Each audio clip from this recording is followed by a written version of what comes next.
साथियों, दो चीजें बहुत स्पष्ट हैं। पहला, आतंक का कोई धर्म नहीं होता, और दूसरा, भाजपाइयों का कोई ईमान नहीं होता। मैं ये किसी कारण से कह रहा हूं, बड़े दावे से कह रहा हूं। आप देखिए किस तरह से जब संकट आया, ये सरकार जिसकी असलियत से हम और आप वाकिफ हैं, मुसलमानों के विषय में ये क्या सोचते हैं ये हम और आप जानते हैं, लेकिन जब संकट आया, विश्व समुदाय के सामने आपको अपनी एक वैद्य लेजिटिमाइज करना था अपनी छवि को, तो आपने कर्नल सोफिया का सहारा लिया, उनको आपने सामने रखा। और कुछ दिनों के बाद ही आपके अपने मध्य प्रदेश के मंत्री ने क्या टिप्पणी की कर्नल सोफिया के बारे में, कोई एक्शन नहीं लिया। और फिर अभी एमएलसी कर्नाटक का, बीजेपी का एमएलसी फौजिया तरन्नुम आईएएस अधिकारी हैं, लेकिन वो मुसलमान हैं, तो उनके विषय में क्या बोला कि वो पाकिस्तानी हैं। कोई एक्शन नहीं लिया बीजेपी ने। और उससे पहले की एक लंबी लिस्ट है, वो आप जानते हैं कैसे बिल्किस बानो के साथ क्या हुआ, और उनके हत्यारों को 15 अगस्त के दिन रिहाई हुई, उनकी माल्यार्पण हुआ, उनका स्वागत हुआ, भाजपा से जुड़े हुए संगठनों ने उनको चीफ गेस्ट तक बनाया। तबरेज अंसारी हो, जुनैद हो, पहलू खान हो, अखलाक हो, एक लंबी लिस्ट है। और वो है असलियत भाजपा की। और आज ये स्थिति है कि उसी कर्नल सोफिया अंसारी जिनके खिलाफ आपके मंत्री टिप्पणी करते हैं और आप कोई कार्रवाई नहीं करते, उनके परिवार को गुजरात सरकार का कलेक्टर बोलता है आइए मोदी जी पर फूल बरसाइए। ईद, क्रिसमस, ये सब तो है, मुसलमान तो आपके टारगेट पे, आपके निशाने पे हमेशा रहते हैं। विक्रम मिस्री तो कश्मीरी पंडित हैं। आपके ट्रोल आर्मी ने उनकी बेटी को किस तरह से ट्रोल किया वो सबने देखा। नरवाल तो हिंदू हैं, लेकिन आपकी विचारधारा से थोड़ा सा कोई अलग नैरेटिव आ गया तो आप लोग कैसे उनकी क्या हालत करते हैं, वो सबने विक्रम मिस्री के मामले में भी देखा और नरवाल जी के मामले में भी देखा। तो पीआर के लिए मुसलमान चाहिए। आपके पास एक सांसद नहीं था, ना लोकसभा में ना राज्यसभा में, जब आपको विदेशों में एक ऑल पार्टी डेलीगेशन भेजनी थी, मुसलमान सांसद एक नहीं था, उधार लेने पड़े आपको, ताकि again to legitimise that you believe in constitutional values. ये आपको एक लेजिटिमेसी, एक वैधता चाहिए थी, इसलिए आपने हम सबसे उधार लिए मुसलमान हैं।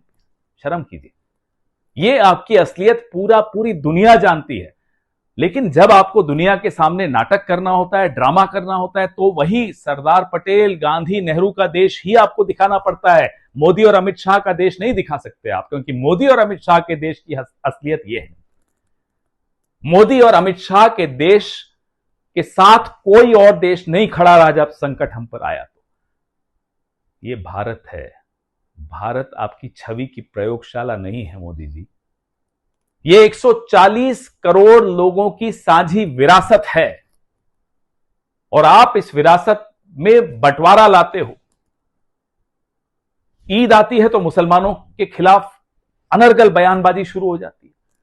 क्रिसमस आती है तो ईसाइयों के खिलाफ बयानबाजी शुरू हो जाती है।